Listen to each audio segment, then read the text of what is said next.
Ayan, hi, good morning. Another Saturday and another gala day.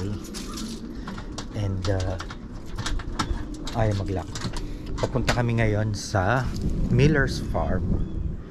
Siya is a family farm na nagbebenta ng lahat ng kanilang fresh produce, and they are doing like homemade bakes like donuts and homemade ice cream. So it's our first time going there and we will try that. Yeah, let's go.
We're done.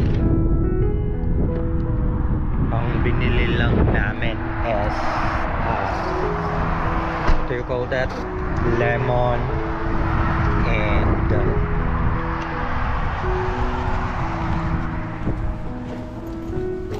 lemon apples and pears kasi yun yung wala kami, and I bought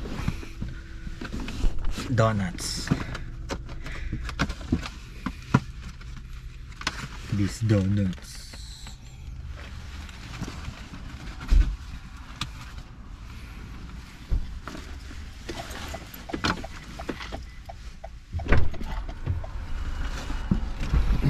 I have the lemon, sour cream with cheese, sour cream, French, red velvet, and blueberry.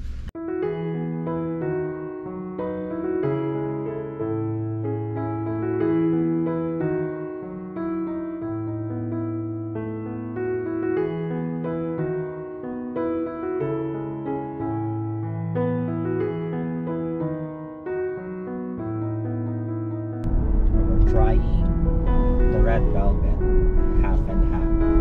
Kasi these are sugars. You think they bake them in the morning? This is freshly baked because this is soft.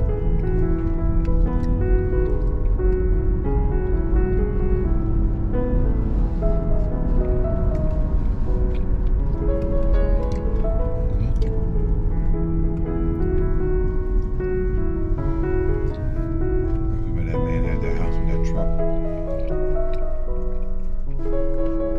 Let's try this one too. Because this is bestseller. Tumaob ang aking GoPro. Tumaob ang aking GoPro. Oh, that's why it's bestseller. You like it? Mm-hmm. It doesn't have a taste.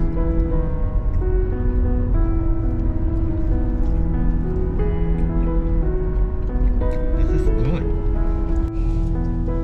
Ayan, it's been a while na kami ay paikot-ikot from Miller's Farm. Pero ang nabili lang namin sa Miller's Farm ay donuts and some fruits kasi mahal ang mga bagay-bagay doon. And so we went to Miller's liquor store and Total Wine, but I didn't shoot the video because I already had a vlog about Total Wine and shops. Yeah. And what else? Pauwi na kami to have our lunch and I'll show you later kung ano yung mga pinagbibili namin. Mostly it's grenadine, blue curacao, tequila, and that's from the Miller. What's the other? How many alcohol we buy in? Just the tequila in Miller. And then here sa Total Wine we had 2 bottles of On the Rocks na Cosmo because it's cheap here. Doon sa lugar namin ay $11.99 siya, pero dito is $7.99. So I got 2 of that. And Derek is trying to look for Emperador Brandy, but instead we found this Fundador, which is another brand in the Philippines, but it's expensive. He is going to try the Fundador, and we have 3 wines, like white wine and red wine. I forget the brand. We got a tequila from the PK Miller. And then yeah, And one of the red wines is akin because I'm on the sweet side of wines. $7.99. How much was it in there? And Derek was on the bitter side. Ayun. See you sa bahay.